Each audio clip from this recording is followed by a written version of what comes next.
PMC వారు సమర్పిస్తున్నటువంటి గ్రంథాలయ కార్యక్రమానికి మీ అందరికీ స్వాగతం. ప్రపంచంలోని అనేక ఉత్కృష్టమైన గ్రంథాలలో మహోన్నతమైన గ్రంథంగా విరాజిల్లుతున్న అద్భుత గ్రంథం చిత్ శక్తి విలాసం, ప్లే ఆఫ్ కాన్షియస్నెస్ అనే ఆంగ్ల గ్రంథానికి తెలుగు మాతృకగా విరాజిల్లుతోంది ఈ గ్రంథం. ఈ గ్రంథం స్వామి ముక్తానంద ఆత్మకథను తెలియజేయడమే కాకుండా ఆ మహనీయుడు కుండలిని జాగృతం చేసినప్పుడు ఆ కుండలిని జాగరణ వల్ల ఆ పరమేశ్వరి శక్తి ఎలాంటి అనుభవాలను, అనుభూతులను అందించిందో తేటతెల్లం చేస్తుంది.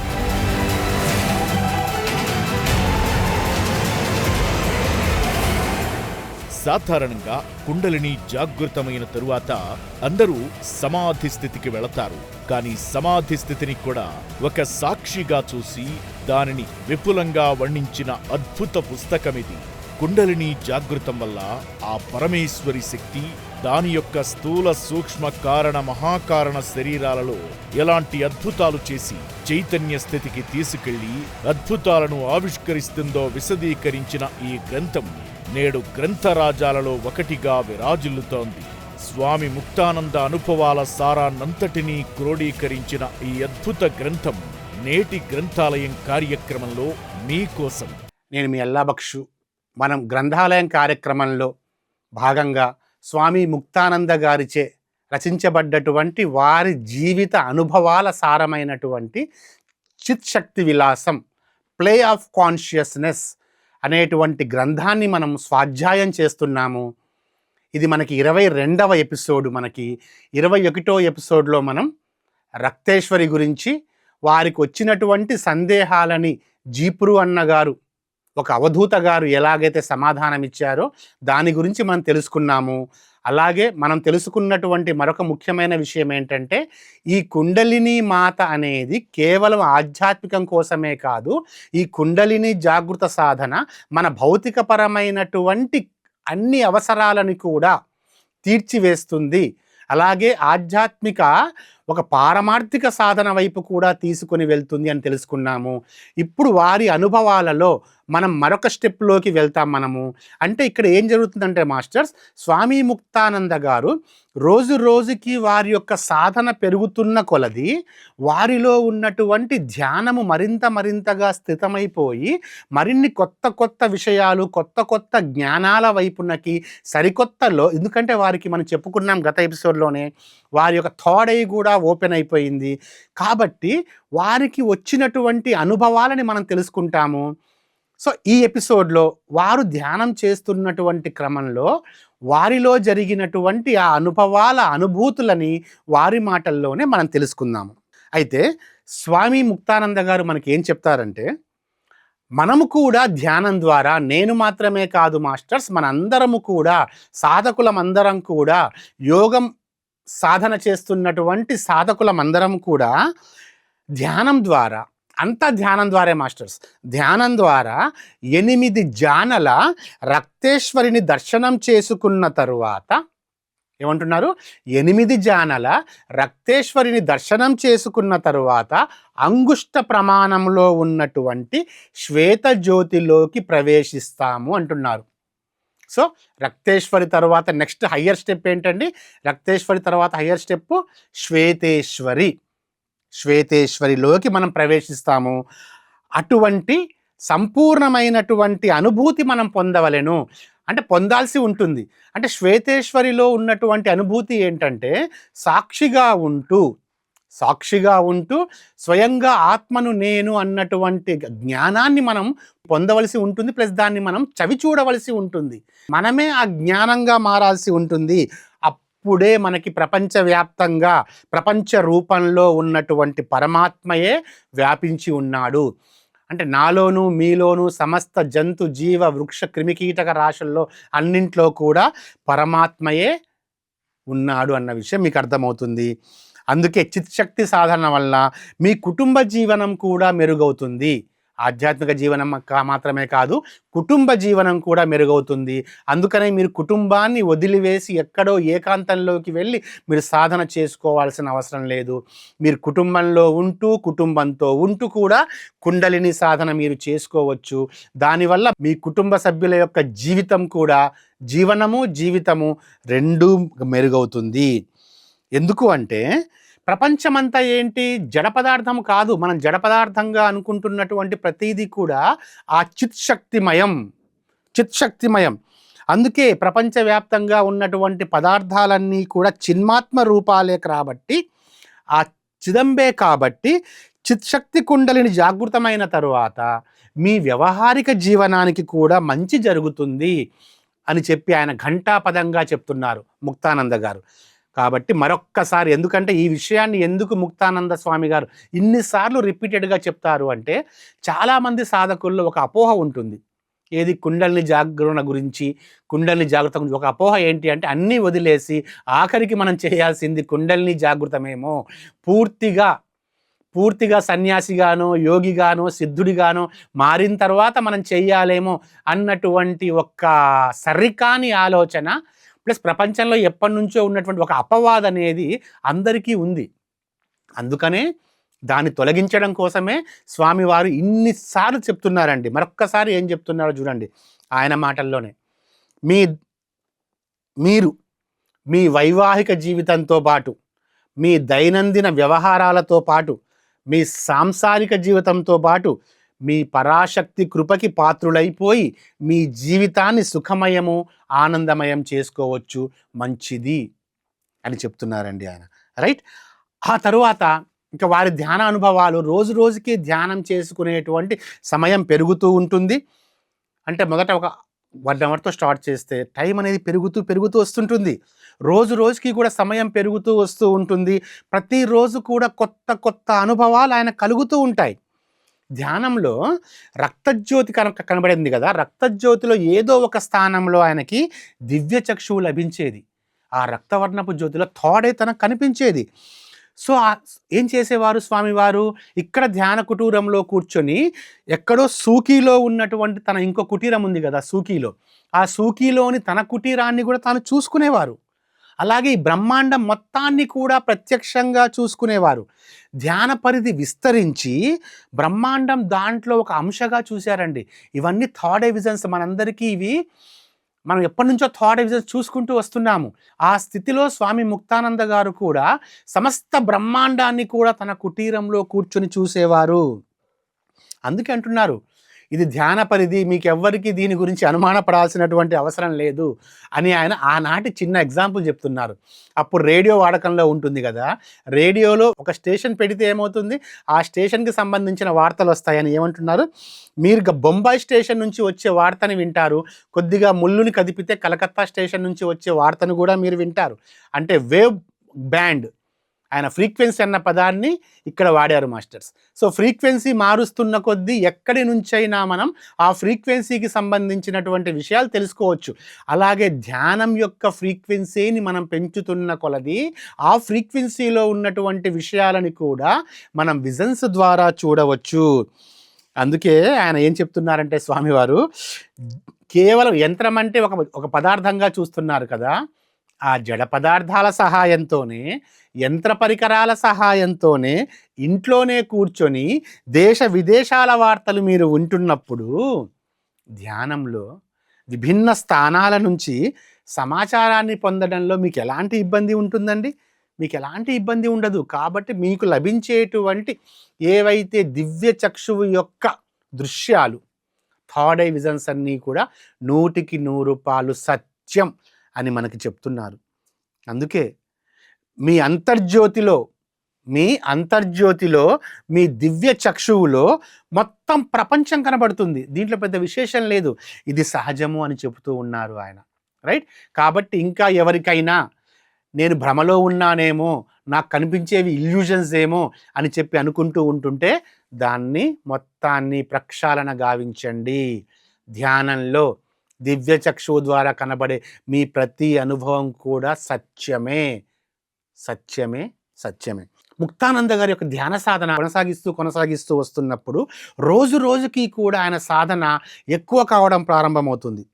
ఇప్పుడు ఆ కొత్త రకమైనటువంటి అవస్థలోకి వెళ్తుంటారు ఆయన. అంటే ఒక్కొక్క స్టేజీ దాటుతున్న కొద్దీ ఏమవుతుంది అంటే, ఒక విషయాన్ని మనం చెప్పుకోవాలి, సాధారణమైన విషయం. మన యొక్క గమ్యము దగ్గరగా వస్తుంది. ఒక రన్నింగ్ రేస్‌లో పాల్గొంటున్నాము. మన గమ్యం దగ్గరగా వస్తున్నప్పుడు మనం ఏం చేస్తాము? మన పరుగు యొక్క వేగాన్ని మనం పెంచేస్తాము ఆటోమేటిక్‌గా కదండీ!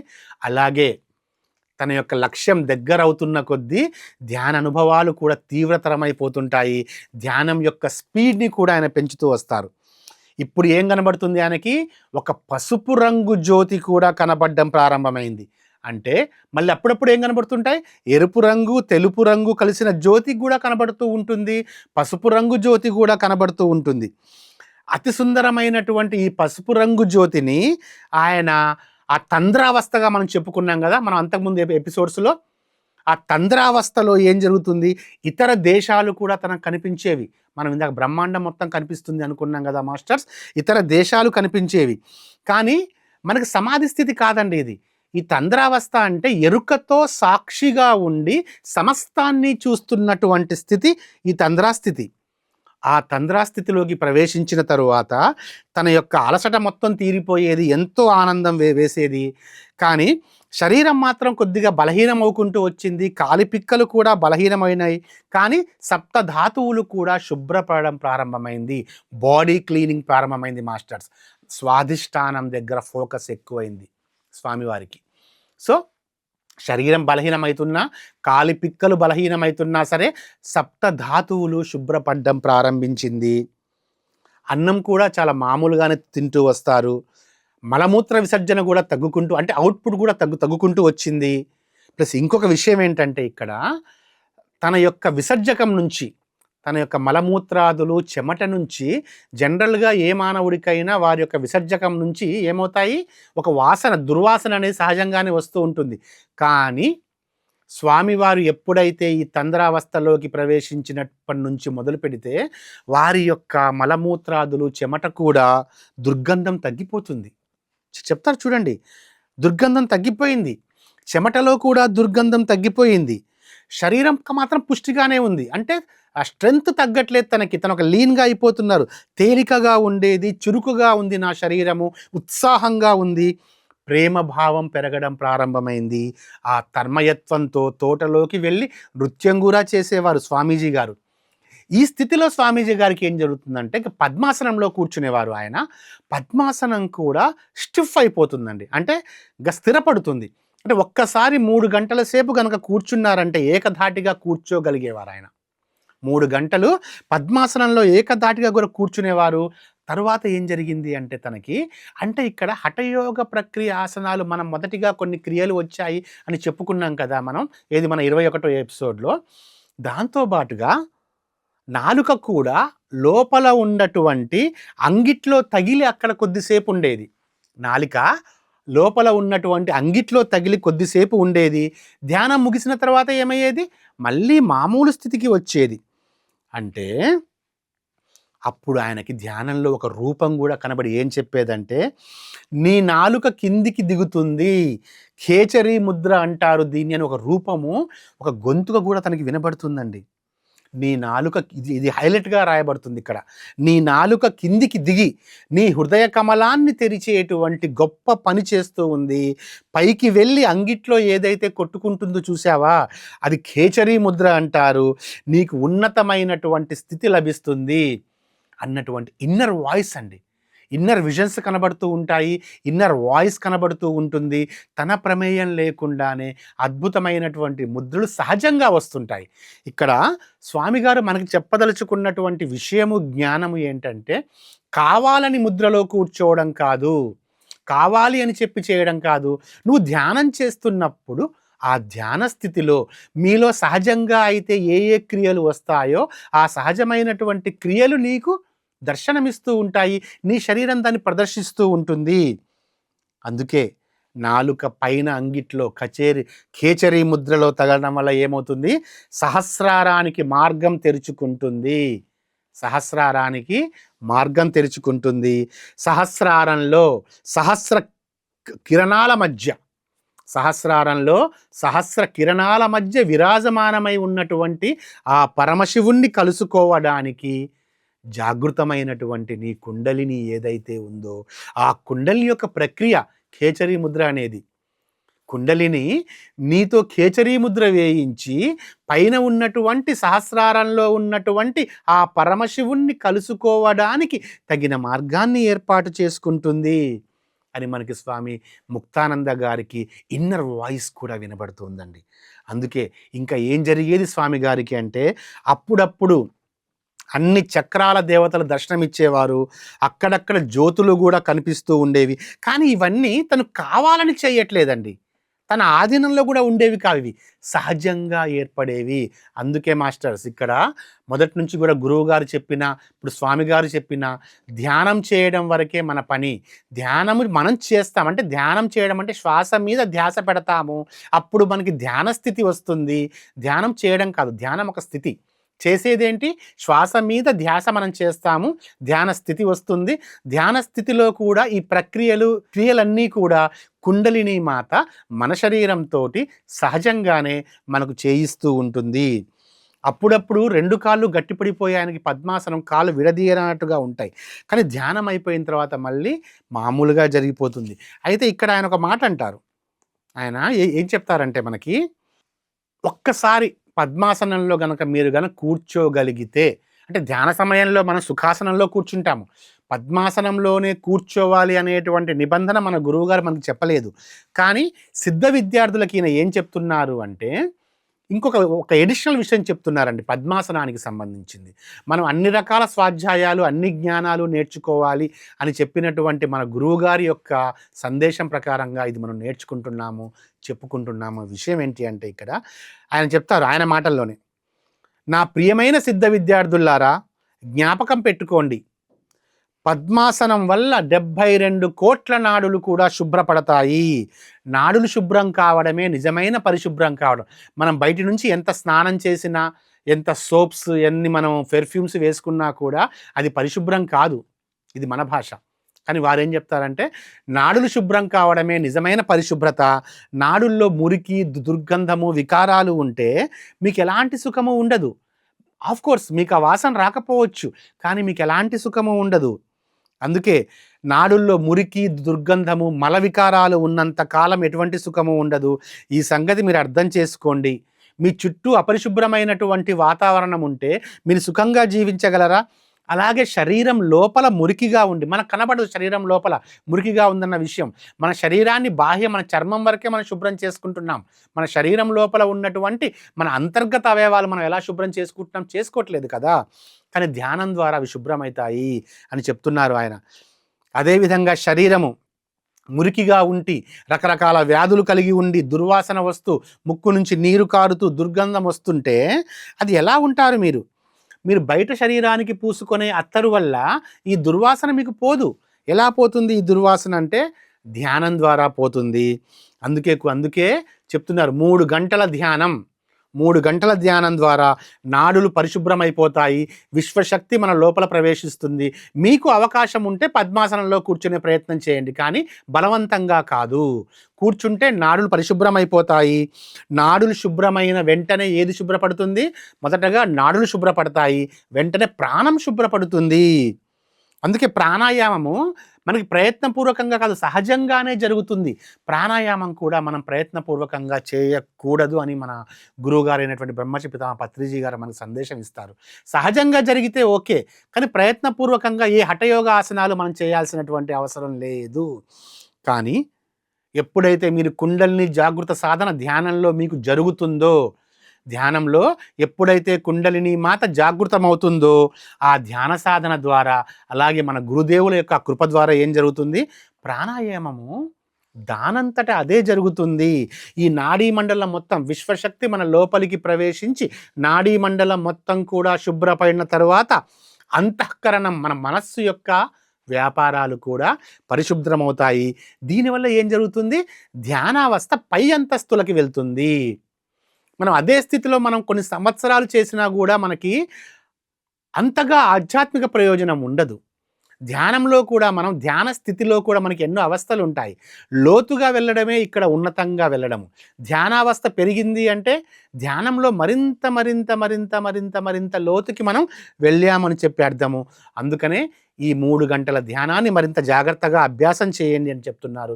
వారు కూడా చేస్తూ వచ్చారు. ఆ సమయంలో, ఆ సందర్భంలో వారికి కలిగినటువంటి అనుభవాలు ఏంటి అంటే శరీరంలో వేడి అనేది వచ్చేది. ఒక ఉష్ణం అనేది జనించేది. ఇది చాలా ముఖ్యమైనటువంటి అంశం అండి. ఎందుకంటే శరీరంలో ఉన్నటువంటి ఉష్ణమే శరీరాన్ని కాపాడేది.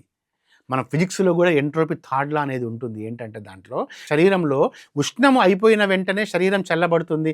శరీరం చల్లబడింది అంటే తన జీవశక్తిని కోల్పోతుంది. శరీరం జీవశక్తితో ఉండాలి అంటే శరీరంలో ఉష్ణం జనించాలి. శరీరంలో సహజ ఉష్ణం అనేది జనించాలి. సో ఈ 3 గంటల ధ్యానంతో ఆయన పద్మాసనంలో కూర్చొని ఉన్నప్పుడు ఏం జరిగేది మాస్టర్స్ అంటే శరీరం అంతా విపరీతంగా వేడెక్కేది. ఏదో నిప్పులో వేసినట్లుగా ఉండేది. ఆ వేడికి కళ్ళల్లోంచి ముక్కులోంచి కూడా నీరు వచ్చేది. దాహం విపరీతంగా అయ్యేది. అలాగే చల్లటి నీటి గుంటలో ఉన్నా సరే చల్లగా ఉండేది, కానీ లోపల నుంచి మాత్రము వేడి పుట్టుకొచ్చేది.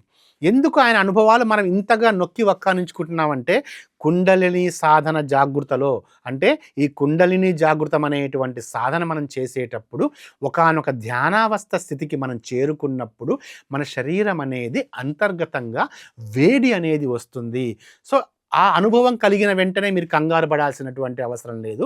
తర్వాత అది తగ్గుకుంటూ కూడా వస్తుంది అని చెప్తారు. తర్వాత ఏమవుతుంది, ఆయనకి వారి గురువుగారి యొక్క సందేశం వస్తుంది. గురువుగారి దగ్గరికి వెళ్తారు. వెళ్ళినప్పుడు ఇది చెప్తారు, ఎక్స్ప్లెయిన్ చేస్తారు. గురువుగారు నాకు ఇలా సంభవిస్తుంది, నేను పద్మాసనంలో కూర్చుంటున్నాను, ప్రాణాయామం సహజంగానే జరుగుతుంది, ఇలా శరీరం వేడెక్కింది అని చెప్పగానే గురువుగారు ఏం చెప్తారంటే ఎస్, నీ సాధన సరిగానే జరుగుతుంది, నీ సాధనలో నీకు జరుగుతున్నవన్నీ కూడా యథార్థాలే, కాబట్టి నువ్వు ధైర్యంగా సాధన చేసుకో అని చెప్పి ఆయనకి ధైర్యాన్ని ఇస్తారు. ఈ తంద్రావస్థలో సుఖం అనేది ఉంది అనుకున్నాం కదా, అంటే థర్డ్ ఐ విజన్స్ కనబడుతూ ఉన్నప్పుడు దాంట్లోనే కొట్టుకుపోకుండా ఒక ద్రష్టగా ఉండి దృశ్యాన్ని చూడడం. సినిమా తెర మీద దృశ్యం కనబడుతూ ఉంటుంది, స్క్రీన్ని నువ్వు చూస్తూ ఉంటావు, దృశ్యాన్ని నువ్వు చూస్తూ ఉంటావు. అలాగే స్క్రీన్ ఏదైతే ఉందో, అంటే ఆ తెర ఏదైతే ఉందో ఆ తెర కూడా దృశ్యాన్ని చూస్తూ ఉంటుంది. కానీ ఆ తెర దృశ్యము యొక్క అనుభూతులతో అది చూస్తుంటుంది అంతే తప్ప ప్రభావితం కాదు. ఆ దృశ్యం అయిపోతుంది, ఇంకో సీన్ వస్తుంది. స్క్రీన్ మారుతుందా మాస్టర్స్? స్క్రీన్ మారదు, సీన్స్ మారుతూ ఉంటాయి. అలాగే స్వామి గారు అలాగే ఉంటారు. వారి యొక్క అంతర్గతంలో, అంతరంగంలో ఏర్పడుతున్నటువంటి ధ్యానావస్థలో కలుగుతున్నటువంటి ఈ దృశ్యాలన్నీ కూడా ఒక్కొక్కటి వస్తూ ఉంటాయి. దాంట్లో ఆయన తంద్రావస్థలో ఉన్నారు కదా, తంద్రావస్థ తరువాత ఏం జరుగుతుంది ఆయనకి 23rd ఎపిసోడ్లో మనం మరిన్ని విషయాల గురించి కూడా మనం తెలుసుకుంటాము. దాంట్లో ముఖ్యంగా ఆయనకి సుషుమ్నా నాడి కూడా దర్శనం ఇస్తుందండి. Next step. ఓకే, సో రక్తేశ్వరిలో శ్వేతేశ్వరిలో మనం పసుపు రంగులో జ్యోతి కనబడింది. దాంట్లో ఆయనకి ఎన్నో విజన్స్ ఆయన చూడగలిగారు అని తెలుసుకున్నాము. తర్వాత ఆయనకి సహజంగానే కేచరీ ముద్ర వచ్చింది. తర్వాత సహజంగానే ప్రాణాయామం సంభవించింది. ఆయన ఒక సందేశం కూడా వచ్చింది, ఇన్నర్ వాయిస్ వచ్చింది, ఇన్నర్ విజన్స్ ఆల్రెడీ కనబడుతున్నాయి, ఇన్నర్ వాయిస్ కూడా వచ్చింది. నెక్స్ట్ ఆయనకి ఏంటంటే తన యొక్క చక్రాలు మొత్తాన్ని ఒకేసారి చూడగలుగుతారు. అంటే మూలాధారం, స్వాధిష్టానం ఆయన క్రాస్ చేసి ఎప్పుడైతే మణిపూరకం యొక్క స్థితిలో ధ్యానాన్ని ఉంచగలుగుతారో అప్పుడు తన సుషుమ్న మొత్తం కూడా దర్శనం ఇవ్వడం ప్రారంభమవుతుంది. ఆ సుషుమ్నలో తనకి ఏం జరుగుతుంది, అలాగే శ్వేతేశ్వరి గురించి కూడా మనం కొద్దిగానే చెప్పారు ఆయన అప్పుడు. ఇప్పుడు శ్వేతేశ్వరి యొక్క ప్రభావం అనేది కనబడుతుంది. తర్వాత మనకి కృష్ణేశ్వరి కూడా ఉంటుంది. వీటి గురించి మనం మరిన్ని అద్భుతమైనటువంటి విషయాలు స్వామి ముక్తానంద గారి యొక్క మరిన్ని నూతనమైనటువంటి ఆయనకి ధ్యానంలో సంభవించినటువంటి అత్యంత గొప్ప ధ్యాన అనుభవాల్ని మనం తరువాత 23rd ఎపిసోడ్లో మనం తెలుసుకుందాము. కాబట్టి గ్రంథాలయ కార్యక్రమంలో భాగంగా స్వామి ముక్తానంద గారి యొక్క స్వగతమైనటువంటి చిత్ శక్తి విలాసం, ప్లే ఆఫ్ కాన్షియస్నెస్ వీక్షిస్తున్నటువంటి మీ అందరికీ కూడా ధన్యవాదాలు తెలియజేసుకుంటున్నాను. అలాగే ఈ కార్యక్రమాన్ని ప్రసారం చేస్తున్నటువంటి పిరమిడ్ మెడిటేషన్ ఛానల్ పిఎంసి వారికి కూడా వేల కృతజ్ఞతలు తెలియజేసుకుంటున్నాను. Thank you very much masters.